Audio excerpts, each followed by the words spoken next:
Hi hello ನಮಸ್ಕಾರ. ನಾನು ನಿಮ್ಮ ಸ್ಪರ್ಶ ಗೌಡ. ಯಾರೆಲ್ಲ ಇನ್ನೂ ಕಾಮನಬಿಲ್ಲು ಕಥಾಗುಚ್ಛ ಯೂಟ್ಯೂಬ್ ಚಾನಲ್ಗೆ ಸಬ್ಸ್ಕ್ರೈಬ್ ಆಗಿಲ್ವೋ ಕೂಡಲೇ ಸಬ್ಸ್ಕ್ರೈಬ್ ಆಗಿ. ಕತೆ ಇಷ್ಟ ಆದರೆ ಶೇರ್ ಮಾಡಿ, ಲೈಕ್ ಮಾಡಿ ಹಾಗೂ ಕಮೆಂಟ್ ಮಾಡಿ. ನಾನು ಇವತ್ತು ಹೇಳ್ತಿರೋ ಕತೆ ಓಂಗಿರಣ ಭಾಗ 227. ಅನತಿ ಆಟೋ ಹತ್ತಿ ಮುಂದೆ ಹೋಗುತ್ತಿದ್ದ ಹಾಗೆ ಓಡಿ ಬಂದ ಶರದಿ ಇನ್ನೊಂದು ಆಟೋ ಹಿಡಿದು ಅವಳನ್ನು ಫಾಲೋ ಮಾಡತೊಡಗಿದಳು. ಆಟೋ ಇವಳ ಕಣ್ಣಿಗೆ ಸ್ವಲ್ಪ ಮರೆಯಾದರೂ ಸಹ ಅಣ್ಣ ಪ್ಲೀಸ್ ಬೇಗ ಹೋಗಿ ಎಂದು ಆಟೋದವರಿಗೆ ಹೇಳುತ್ತಿದ್ದಳು.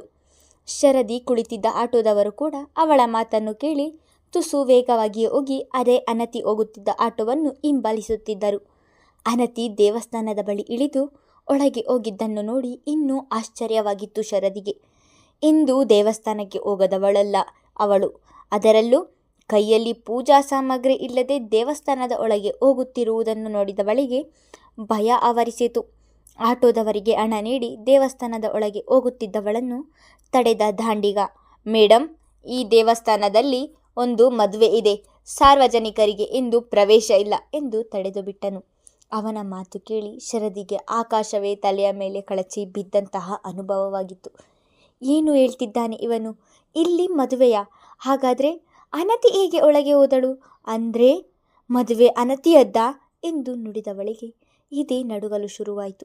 ಏನು ಮಾಡುವುದು ಒಂದು ತೋಚದೆ ಅವಳ ತಲೆ ಪೂರ್ತಿಯಾಗಿ ಕೆಟ್ಟು ಹೋದಂತಾಯಿತು.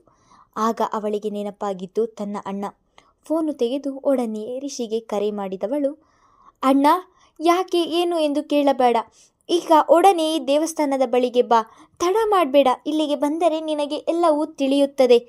ಶರದಿ, ಏನು ಹೇಳ್ತಿದ್ದೀಯಾ? ಯಾಕೆ ಭಯದಲ್ಲಿ ಮಾತನಾಡ್ತಿದ್ದೀಯಾ? ಏನಾಯಿತು ಎಂದು ರಿಷಿ ಕೂಡ ಭಯಪಟ್ಟನು. ಅವನಿಂದ ವಿಷಯ ಮುಚ್ಚಿಟ್ಟರೆ ಮತ್ತೆ ಪ್ರಶ್ನೆ ಮಾಡುತ್ತಾನೆ ಎಂದು ತಿಳಿದವಳು, ಅಣ್ಣ, ಅನಸ್ತಿ ದೇವಸ್ಥಾನದ ಬಳಿ ಯಾರನ್ನು ಮದುವೆಯಾಗುತ್ತಿದ್ದಾಳೆ. ಈ ವಿಷಯವನ್ನು ಯಾರಿಗೂ ಹೇಳಬೇಡ. ನಾನು ಒಳಗೆ ಹೋಗಿ ಹೇಗಾದರೂ ಮಾಡಿ ಈ ಮದುವೆಯನ್ನು ತಡೆಯುವ ಪ್ರಯತ್ನ ಮಾಡ್ತೀನಿ. ನೀನು ಬೇಗ ಬಂದು ಬಿಡು ಎಂದು ಹೇಳಿದವಳು ಕರೆ ತುಂಡರಿಸಿ ಬೇರೆ ಯಾರಾದರೂ ಕರೆ ಮಾಡುತ್ತಾರೆ ಎನ್ನುವುದನ್ನು ಯೋಚಿಸಿ ಒಡನೆ ಸ್ವಿಚ್ ಆಫ್ ಮಾಡಿ ತನ್ನ ಪರ್ಸಿನೊಳಗೆ ಹಾಕಿದ್ದಳು. ಶರದಿ ಹೇಳಿದ ಮಾತು ಕೇಳಿ ರಿಷಿಗೂ ಕೂಡ ಆಘಾತವಾದಂತಾಯಿತು. ಈಗ ಮನೆಯಲ್ಲಿ ಹೇಳುವ ಪರಿಸ್ಥಿತಿ ಕೂಡ ಇರಲಿಲ್ಲ. ಒಡನೆ ಅಲ್ಲಿಂದ ಹೊರಟು ಬಿಟ್ಟನು. ಇತ್ತ ದೇವಸ್ಥಾನದ ಒಳಗೆ ಬಂದ ಅನತಿ ಸಾಗರ್ ಬಳಿ ಬಂದು, ಸಾಗರ್, ನನಗೆ ಯಾಕೋ ತುಂಬ ಭಯವಾಗುತ್ತಿದೆ ಎಂದಳು. ಭಯ ಯಾಕೆ ಅನತಿ? ಮದುವೆ ಮುಗಿದ ಮೇಲೆ ಸೀದಾ ನಿಮ್ಮ ಮನೆಗೆ ಹೋಗಿ ವಿಷಯವನ್ನು ಹೇಳೋಣ. ಆಮೇಲೆ ನಿನ್ನ ತಂದೆಯೇ ನನ್ನ ತಂದೆಯನ್ನು ಒಪ್ಪಿಸುತ್ತಾರೆ.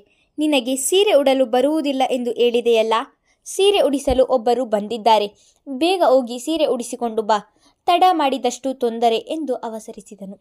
ಅವನ ಮಾತು ಕೇಳಿ ಒಲ್ಲದ ಮನಸ್ಸಿನಿಂದ ಆಯಿತು ಎಂದು ತಲೆಯಾಡಿಸುತ್ತಾ ಅಲ್ಲಿಯೇ ಇದ್ದ ಒಂದು ಕೋಣೆಗೆ ಹೋಗಿದ್ದಳು. ಇತ್ತ ಒಳಗೆ ಹೋಗುವುದು ಹೇಗೆ ಎನ್ನುವ ತಲೆನೋವು ಶುರುವಾಯಿತು ಶರದಿಗೆ.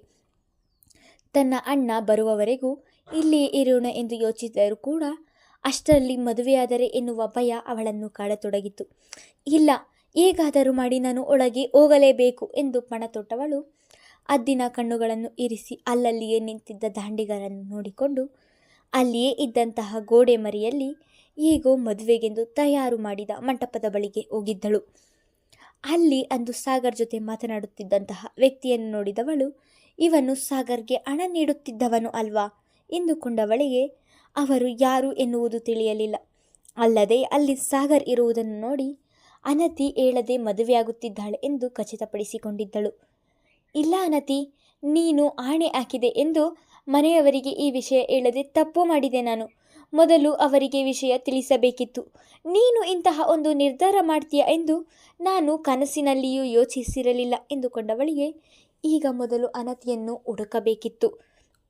ಖಂಡಿತ ಅವಳು ಬಟ್ಟೆ ಬದಲಿಸಲು ಹೋಗಿರುತ್ತಾಳೆ ಎಂದು ಒಂದು ಕೋಣೆಗೆ ಹುಡುಕಿಕೊಂಡು ಅಲ್ಲಿಂದ ನಿಧಾನವಾಗಿ ಸರಿದು ಹೋಗಿದ್ದಳು. ಅಲ್ಲಿ ಹೋಗಿ ಒಂದು ಕೋಣೆಯನ್ನು ನೋಡಿದವಳಿಗೆ ಅದು ಪೂಜಾ ಸಾಮಗ್ರಿಗಳನ್ನು ಇಡುವಂತಹ ಕೋಣೆಯಾಗಿತ್ತು. ಅಲ್ಲಿಯೂ ಅವಳು ಇರಲಿಲ್ಲ. ಎಲ್ಲಿದ್ದೀಯ ಅನತಿ? ಒಂದು ಬಾರಿ ನನ್ನ ಕಣ್ಣೆದುರಿಗೆ ಬಾ ಎಂದುಕೊಂಡವಳು, ದೇವರೇ, ಆದಷ್ಟು ಬೇಗ ಅನತಿ ಸಿಗುವ ಹಾಗೆ ಮಾಡು ಎಂದು ದೇವರನ್ನು ಬೇಡುತ್ತಾ ಇನ್ನೊಂದು ಕೋಣೆಯ ಬಳಿಗೆ ಹೋಗಿದ್ದಳು. ಬಾಗಿಲು ತೆಗೆಯುವ ಮುನ್ನವೇ ಇಬ್ಬರ ಮಾತುಗಳು ಕೇಳಿಸಿತು ಅವಳಿಗೆ.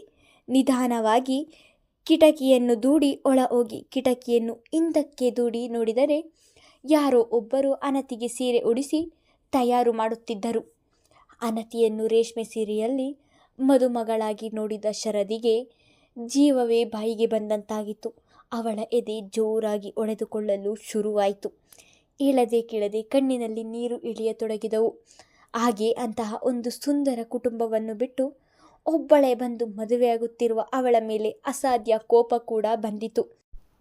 ಇಲ್ಲ, ಹೀಗೆ ಇಲ್ಲಿಯೇ ನಿಂತರೆ ಆಗುವುದಿಲ್ಲ. ಯಾರಾದರೂ ಬರುವ ಮೊದಲೇ ಅನತಿಯ ಜೊತೆ ಮಾತನಾಡಬೇಕು ಎಂದವಳು ನಿಧಾನವಾಗಿ ಬಾಗಿಲು ದೂಡಿ ಒಳಗೆ ಹೋಗಿದ್ದಳು. ಅಲ್ಲಿ ಶರದಿಯನ್ನು ನೋಡಿ ಅನತಿಗೆ ಉಸಿರು ನಿಂತಹ ಅನುಭವವಾಗಿತ್ತು. ಅದೇ ಆಘಾತದಲ್ಲಿ ಅತ್ತಿಗೆ ಎಂದು ಉಸುರಿದ್ದಳು.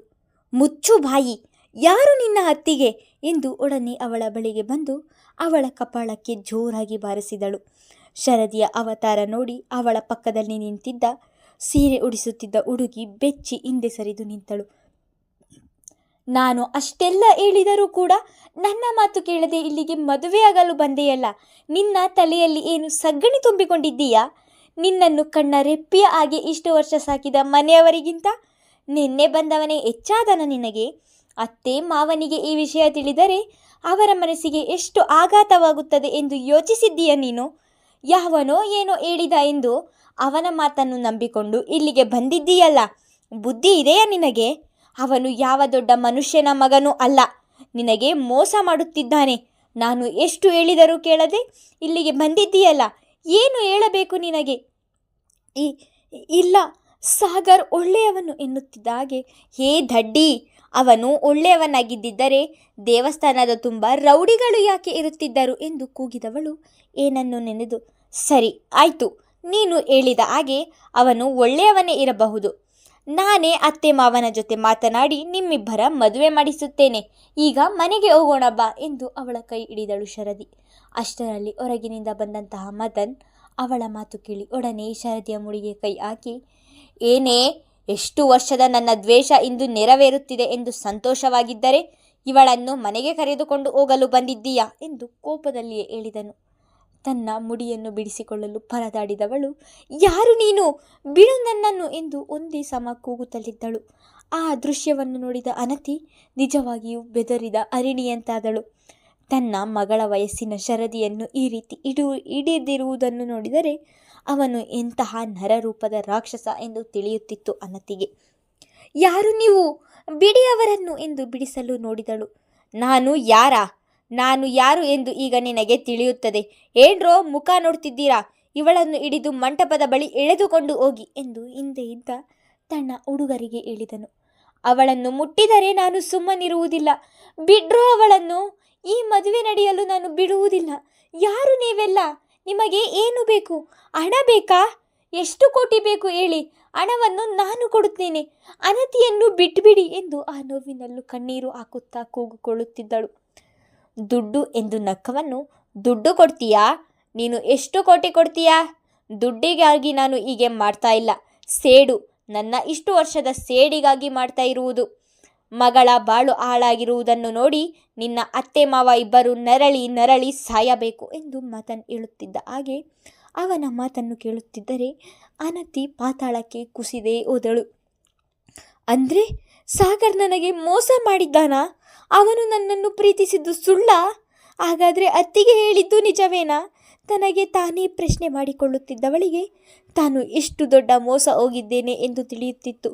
ಶರದಿ ಅಷ್ಟು ಹೇಳಿದರೂ ಅವಳ ಮಾತನ್ನು ಕೇಳದೆ ಅವಳ ಮೇಲೆ ಕೂಗಾಡಿದ್ದಕ್ಕೆ ಈಗ ಪಶ್ಚಾತ್ತಾಪ ಪಡುವಂತಹ ಸರದಿ ಅನತಿಯದ್ದಾಗಿತ್ತು. ಬಿಡಿ ನನ್ನ, ನಾನು ಬರಲ್ಲ ಎಂದು ಕೂಗಿದವಳು, ಸಾರಿ ಅತ್ತಿಗೆ, ನಾನು ನಿಮ್ಮ ಮಾತನ್ನು ಕೇಳಲಿಲ್ಲ. ಪ್ಲೀಸ್ ನನ್ನನ್ನು ಸೇವ್ ಮಾಡಿ, ಪ್ಲೀಸ್ ಅತ್ತಿಗೆ ಎಂದು ನೋವಿನ ಸ್ವರದಲ್ಲಿಯೇ ಕೂಗುತ್ತಿದ್ದಳು. ಇತ್ತ ಮದನನ ಬಿಗಿ ಹಿಡಿತಲ್ಲಿ ಇದ್ದ ಶರದಿ ಅವನಿಂದ ಬಿಡಿಸಿಕೊಳ್ಳಲು ಎಷ್ಟೇ ಪ್ರಯತ್ನ ಮಾಡಿದರೂ ಸಹ ಅವಳಿಂದ ಸಾಧ್ಯವಾಗುತ್ತಿರಲಿಲ್ಲ. ಬಿಡೋ ನನ್ನನ್ನು, ನೀವು ಏನೇ ಮಾಡಿದರೂ ಮದುವೆ ಆಗಲು ನಾನು ಬಿಡುವುದಿಲ್ಲ. ನಿಮ್ಮನ್ನು ಮಾತ್ರ ನಾನು ಸುಮ್ಮನೆ ಬಿಡುವುದಿಲ್ಲ ಎಂದು ಅವಳು ಕೂಗುವುದನ್ನು ನೋಡಿದವನು ಅವಳ ಮಾತಿನ ಕಡೆ ಗಮನ ಕೊಡದೆ ನಗುತ್ತಲೇ ಅವಳನ್ನು ಕೂಡ ಮಂಟಪದ ಬಳಿ ಎಳೆದು ತಂದಿದ್ದನು. ಸಾಗರ್ ಅದಾಗಲೇ ಹಸೆಮಣೆ ಮೇಲೆ ಕುಳಿತಿದ್ದರೆ ಅನತಿಯನ್ನು ಇಬ್ಬರು ರೌಡಿಗಳು ಹಿಡಿದು ಬಲವಂತದಿಂದ ಅವಳನ್ನು ಹಸೆಮಣೆ ಮೇಲೆ ಕೂರಿಸಿ ಒಬ್ಬೊಬ್ಬರು ಒಂದು ಕಡೆ ಬಿಗಿಯಾಗಿ ಅವಳ ಮೇಲೆ ಏಳದ ಹಾಗೆ ಹಿಡಿದಿದ್ದರು. ಸಾಗರ್, ಏನು ಇದೆಲ್ಲ? ಯಾಕೆ ನನಗೆ ಮೋಸ ಮಾಡಿದೆ? ಪ್ಲೀಸ್ ನನ್ನನ್ನು ಬಿಡಲು ಹೇಳು ಎಂದು ಸಾಗರ್ ಕಡೆ ನೋಡಿಕೊಂಡೇ ಅಳುತ್ತಿದ್ದಳು. ಅವನು ಮಾತ್ರ ಅವಳು ಹೇಳುತ್ತಿರುವುದು ತನಗಲ್ಲ ಎಂದು ಸುಮ್ಮನೆ ಕುಳಿತು ಬಿಟ್ಟಿದ್ದನು. ಶರದಿಯನ್ನು ಇನ್ನಿಬ್ಬರು ರೌಡಿಗಳು ಸುಪರ್ದಿಗೆ ಒಪ್ಪಿಸಿದವನು ಅವಳ ಕೂಗಾಟವನ್ನು ನೋಡಿ ಅವಳ 2 ಕಣ್ಣಿಗೂ ಜೋರಾಗಿ ಬಾರಿಸಿದನು. ಅವನ ಹೊಡೆದರ ಬಸಕ್ಕೆ ತುಟಿ ಸೀಳಿ ರಕ್ತ ಬರಲು ಶುರುವಾಗಿತ್ತು. ಮದನ್ ಮಿಥುನ್ ಅವರಿಗೆ ಕರೆ ಮಾಡಿ ವಿಷಯ ಹೇಳಿದ್ದನು ಕೇಳಿದ ಶರದಿ ನೊಂದು ಹೋಗುತ್ತಿದ್ದಳು. ಹಾಗೆ ಮಾವನ ಮೇಲಿದ್ದ ಹಳೆಯ ದ್ವೇಷದಿಂದ ಈ ರೀತಿ ಮಾಡಿದ್ದಾನೆ ಎಂದು ಶರದಿಗೂ ಕೂಡ ತಿಳಿದು ಹೋಗಿತ್ತು. ಅನತಿಯನ್ನು ಹೇಗೆ ಕಾಪಾಡುವುದು ಎಂದು ತಿಳಿಯದೆ, ನಿಮಗೆ ಕೈ ಮುಗಿಯುತ್ತೇನೆ, ಬೇಕಿದ್ದರೆ ಕಾಲಿಗೆ ಬೀಳುತ್ತೇನೆ, ಪ್ಲೀಸ್ ಅನತಿಯ ಜೀವನವನ್ನು ಹಾಳು ಮಾಡಬೇಡಿ, ಅವಳನ್ನು ಬಿಟ್ಟು ಬಿಡಿ ಎಂದು ಕೊನೆಯಲ್ಲಿ ಸೋತ ಧ್ವನಿಯಲ್ಲಿಯೇ ಹೇಳಿದಳು. ಮುಂದುವರೆಯುವುದು. ರಿಷಿ ಹಾಗೂ ಮಿಥುನ್ ಮನೆಯವರು ಬರುವಷ್ಟರಲ್ಲಿ ಅನತಿಯ ಮದುವೆಯಾಗಿರುತ್ತದಾ ಎಂದು ಮುಂದಿನ ಸಂಚಿಕೆಯಲ್ಲಿ ತಿಳಿದುಕೊಳ್ಳೋಣ. ಧನ್ಯವಾದಗಳು.